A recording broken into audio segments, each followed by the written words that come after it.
Sejak dia bayi, kami itu ikut dengan dia sebenarnya. Sudah lama berarti ada di rumah Candi ya? Ya, dulu kami itu bertujuh itu kami berpisah. Kami tidak tahu itu mereka di mana, tetapi kami bertemu dengan itu nenek dan kakeknya, dan kita ikut seperti itu. Dan kita waktu itu Sandy masih itu menjadi bayi.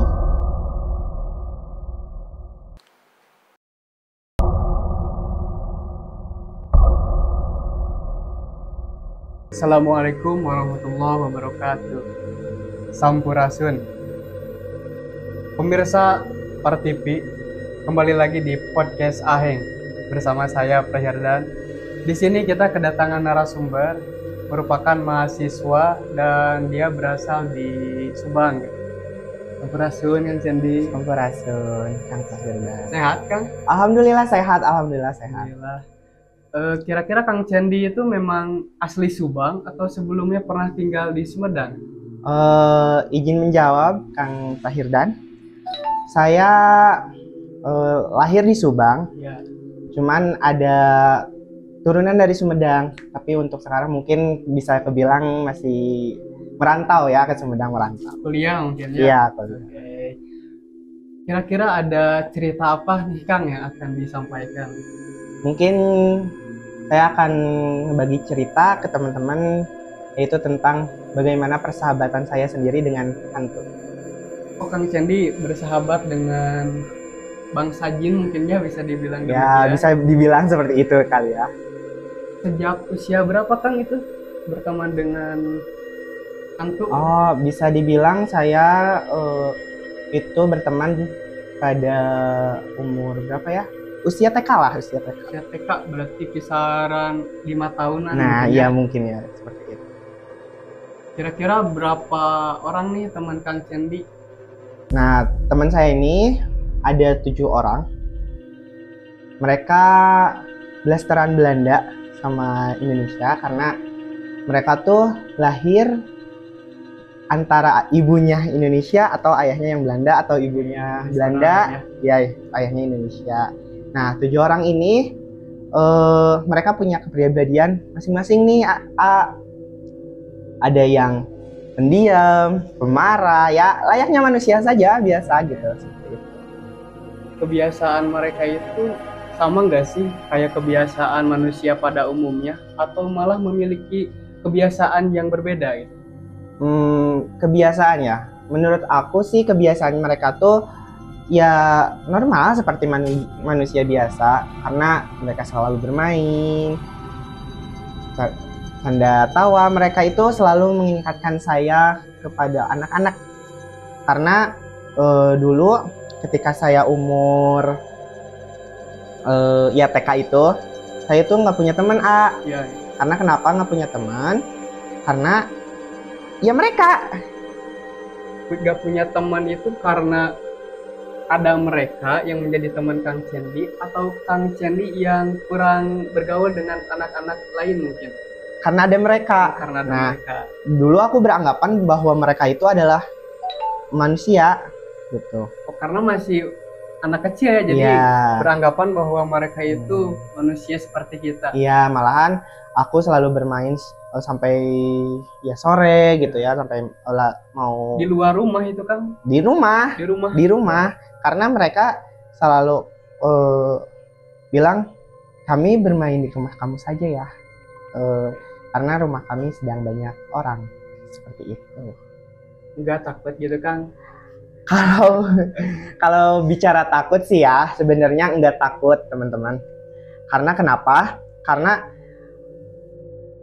saya pribadi yang melihat mereka itu ya seperti anak-anak biasa, tanpa ada luka, noda darah, atau yang lainnya gitu. Biasa aja seperti anak-anak biasa.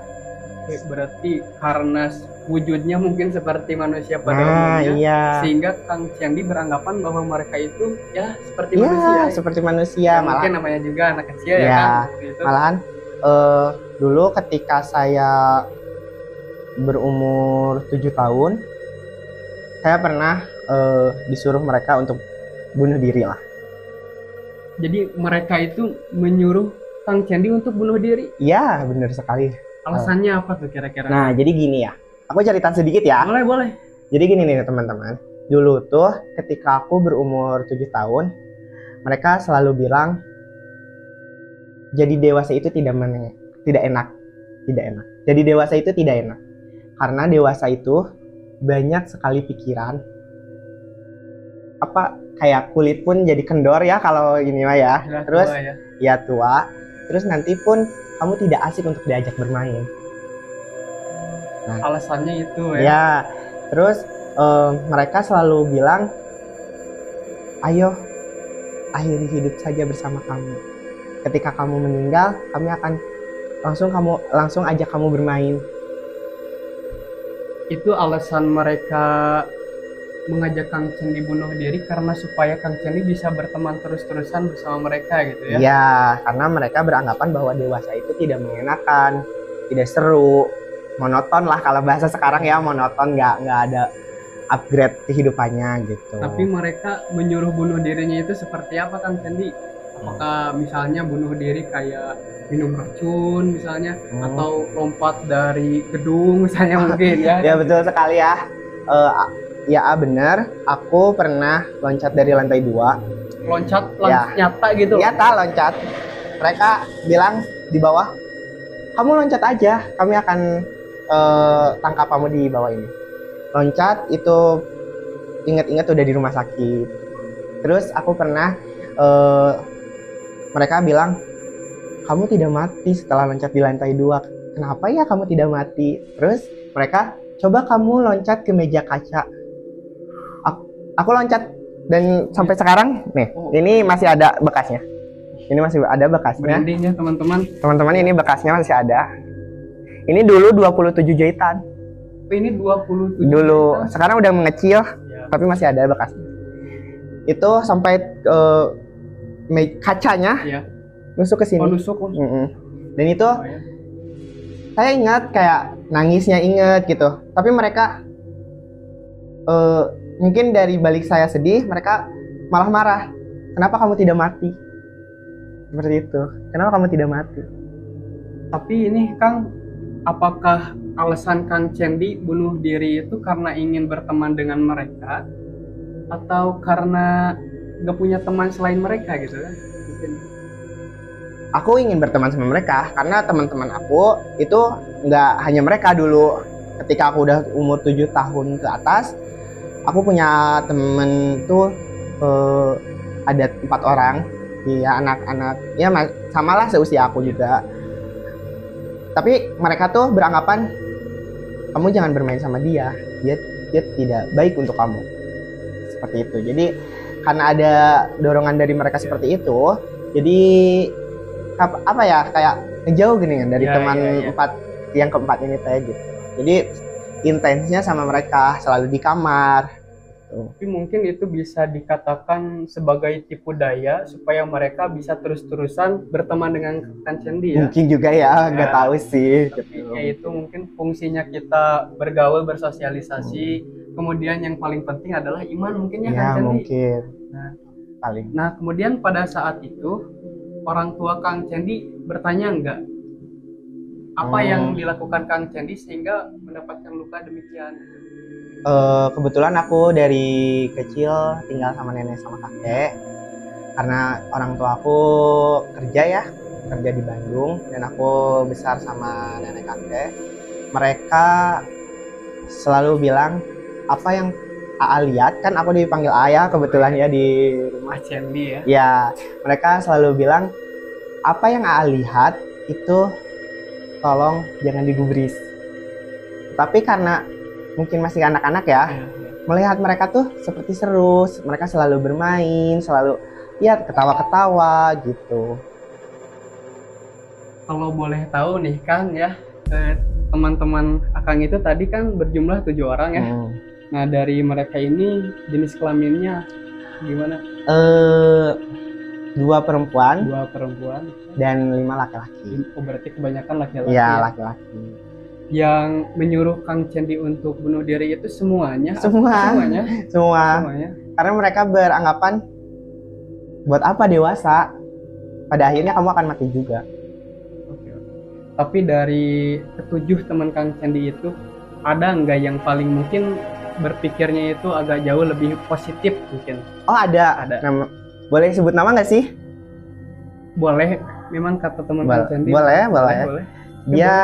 namanya James, teman-teman. Belanda banget ya, Ya, kan? dia namanya James. Dia selalu bilang, untuk apa kamu mati kalau pada akhirnya kamu tersakiti? Untuk apa kamu mati kalau pada akhirnya kamu tersakiti? Keren. Karena menurut mereka, mungkin menurut yang lain, bukan James ya, menurut yang lain, itu mati itu mereka hidup setelah mati. Tapi menurut James, mati inilah adalah hal yang menyakitkan bagi dia. Dia tidak bisa bertemu orang tuanya, teman-temannya menghilang. Walaupun ya sekarang sudah bisa mengikhlaskan, dia ya bisa bergaul dengan teman-teman yang lain. Tapi sampai sekarang masih berteman gitu. Masih berteman. Tujuh-tujuhnya masih? Ya, Mas. Oke. Merinding juga ya, teman-teman. Kira-kira kalau boleh tahu nih, Kang, ya? Iya, Bang. Dari ketujuhnya itu ada nggak mungkin sebagian yang hadir di sini, mungkin misalnya? Ada. Malahan ada yang mau ngobrol nih sebenarnya. Agak sedikit merinding ya, teman-teman. Ya, ada. Dia mau ngobrol gitu ya? Iya, namanya Kuning. Oh, perempuan? Enggak, laki-laki. Aku deskripsiin dulu ya. Boleh. Kenapa aku sebut Kuning? Karena dia nggak mau sebut nama. Karena ketika dia salah seorang menyebutkan namanya, dia selalu merasa terluka. Kesedihan dia muncul. Dia memakai celana pendek segini, selutut, terus ada bel kesini 2. Itu warna kuning dan dalamnya putih, berdasi kupu-kupu kuning.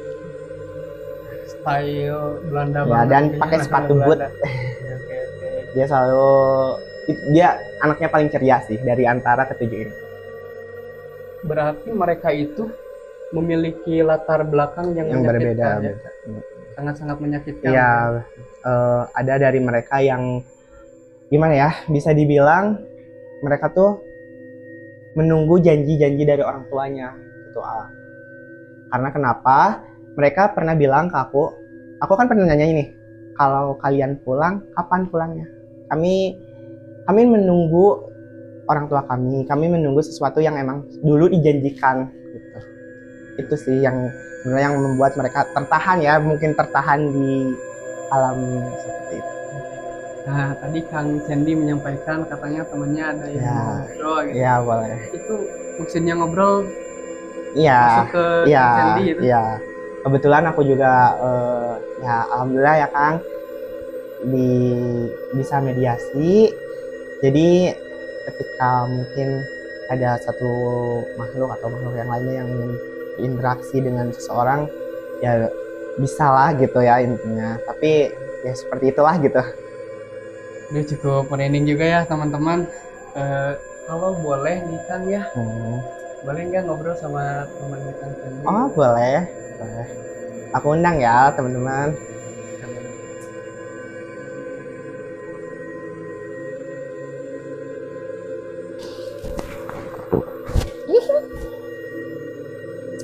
Hai. Halo. Siapa namanya? Tidak usah sebut nama.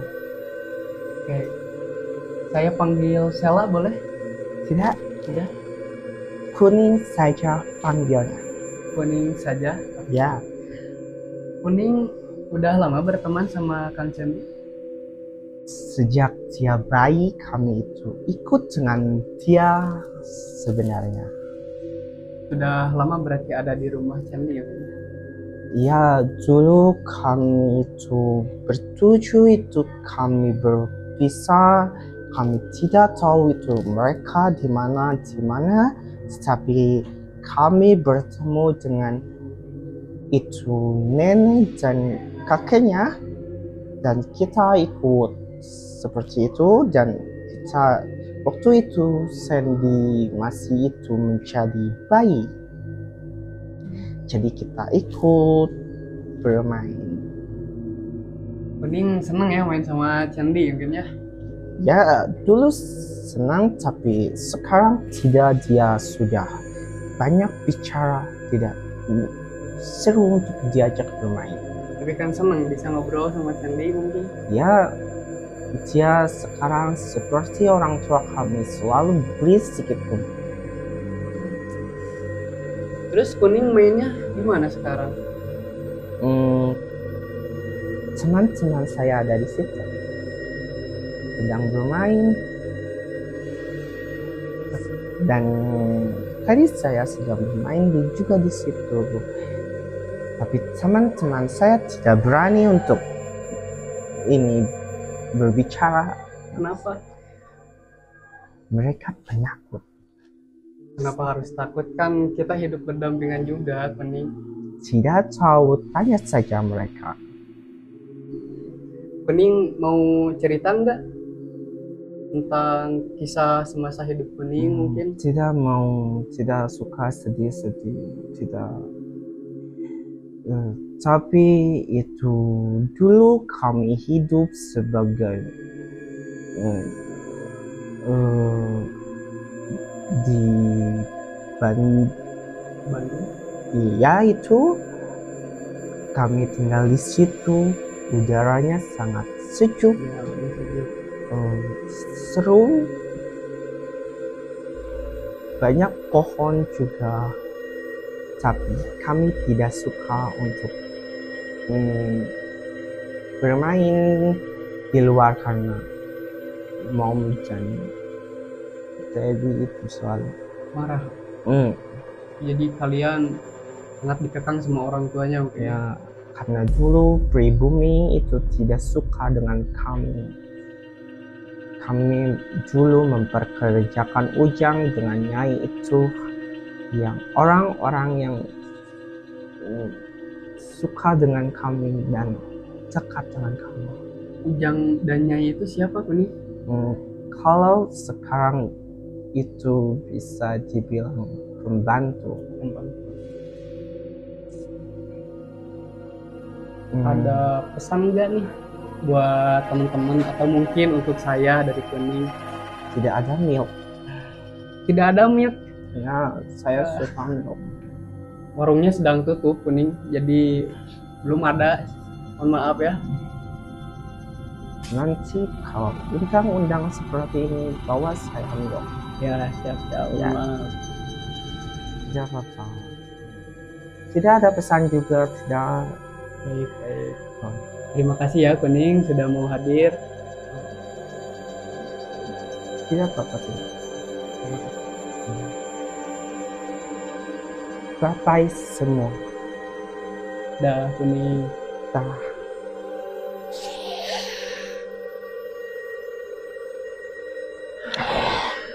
Oke, tadi Kuning. Sebentar ya, Bang. Sebentar ya. Aduh. Nah, Kang Cendi bisa melakukan hal demikian itu sejak kapan nih Kang? Aku bisa meditasi itu umur berapa ya? SMK kelas 1. SMK kelas 1, tapi mulai bisa melihat teman-teman yang tadi itu Ya, dari TK. Iya, dari TK. Oke. Bisa karena belajar atau bisa karena misalkan kan ada mendapatkan ilmu turunan gitu kan? Nah, iya. Ya kan masyarakat kita masih mempercayai Ya, hal kalau demikian. aku sih bisa dibilang masih turunan ya, gitu, masih turunan. Jadi ya nggak jauh berbeda lah gitu dengan mama, dengan ya nenek mama juga kan, kakek juga bisa gitu. Oh, jadi memang betul turun temurun ya. Untuk bisa mendapatkan ilmu turun temurun itu mungkin kan pasti ada apa ya? Syarat ya kan? Syarat atau pantangan apa saja yang tidak boleh dilakukan. Biasanya kan orang-orang tua kita zaman dahulu seperti itu kan. Nggak ada syarat sih sebenarnya. Aku tuh terbilang muda kan ya, masih terbilang muda gitu ya. Gitu. Karena sebenarnya harusnya tuh masih dipegang oleh mama. Ya. Tapi mama sekarang udah sakit-sakitan dan akhirnya mau tidak mau ilmu ini turunlah kepada saya gitu. Untuk bisa menjaga kan harus dijaga mungkin ilmu itu kan. Apakah ada waktu sesekali untuk apa ya, menjaga tubuh misalnya kayak bertapa mungkin kan misalnya? Enggak sih, biasa aja sebenarnya. Yang penting kita selalu membuat masjid di dalam hati kita bahwa sesungguhnya apa yang kita miliki adalah milik Allah. Betul. Kembali lagi nih Kang kepada tadi teman-teman Kang Cendi ya. Kan waktu kecil Kang Cendi dirayu untuk melakukan bunuh diri ya. Nah sekarang nih Kang Cendi udah dibilang udah dewasa ya. Iya. Bagaimana Kang Cendi menyikapi hal demikian? Aku sih bisa dibilang ya, ketika mereka sekarang, tapi enggak sih, mereka nggak pernah ngajak aku bunuh diri lagi ya. Karena mungkin udah tua ya, menurut mereka aku udah tua juga, nggak asik ya. Mereka selalu bilang, tuh kan, apa aku bilang, kamu dewasa itu tidak mengasihkan. Mereka selalu bilang seperti itu ketika aku banyak tugas kuliah atau aku banyak ya organisasi. Kebetulan aku aktif juga kan di organisasi kampus. Tuh kan apa kata aku bilang, kamu tuh dewasa itu nggak enak gitu, seperti itu. Jadi intinya kita harus membuat masjid dalam tubuh kita supaya kita tidak terpengaruhi oleh hal-hal negatif ya. Ya selalu di dalam hati kita jangan ada rasa kita punya ilmu ini nih gitu. Jadi harus ada apa yang kita miliki itu titipan dari Allah. Ini kan sudah dewasa nih Kang ya. Setelah dewasa ini Kang Cendi mendapatkan teman baru lagi nggak? Oh banyak. Aku ketemu sama sosok yang namanya boleh disebut juga kan? Boleh.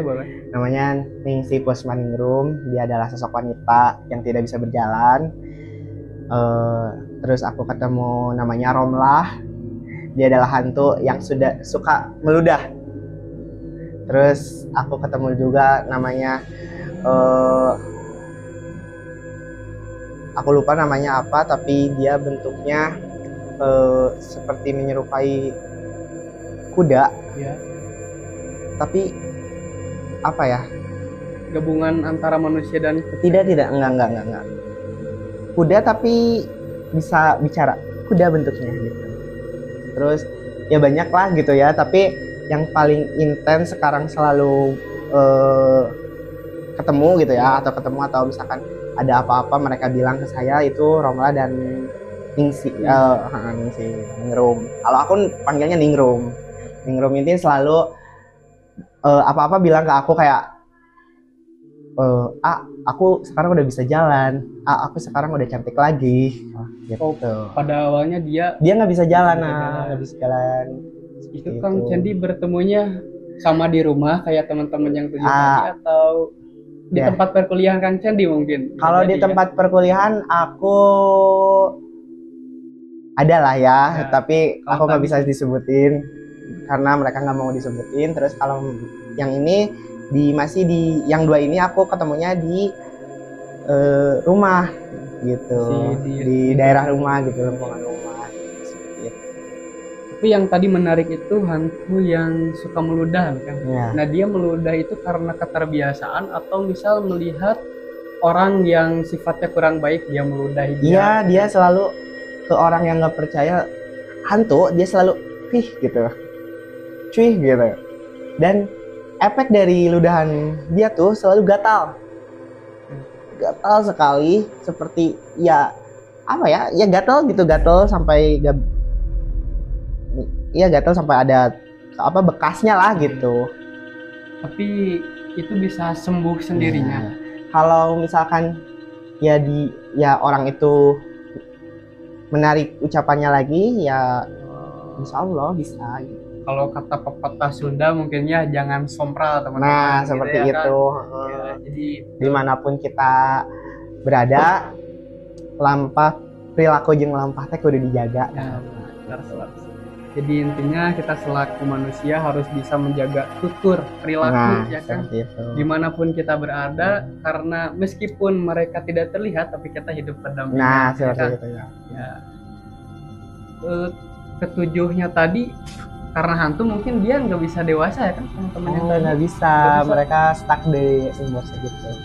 Oke, berarti Kang Candi kali ini bisa tetap berteman dengan mereka ya. Masih bisa. Oke, baik. Jadi mungkin intinya dari tadi apa yang disampaikan oleh Kang Candi, dia mendapatkan pengalaman dirayu untuk melakukan bunuh diri beberapa kali, 2 kali ya Kang? Sebenarnya lebih. Nah, tuh beberapa kali dirayu untuk bunuh diri. Intinya kita boleh berteman dengan sosok yang gaib, tetapi kita juga harus bisa menjaga diri kita untuk tidak terpengaruhi dengan hal-hal negatif. Jadi karena kita harus tetap mengimani apa yang disebut dengan hal gaib itu. Baik, mungkin terima kasih Kang Candi. Ya, sama-sama Kang Prahirdan. Oke, terima kasih Sampurasun. Tes. Baik teman-teman, demikian podcast Aheng pada kesempatan kali ini. Terima kasih kepada penonton Partipi yang tetap setia menonton podcast Aheng. Sampai jumpa lagi di podcast selanjutnya. Sampurasun. Assalamualaikum warahmatullahi wabarakatuh. Waalaikumsalam.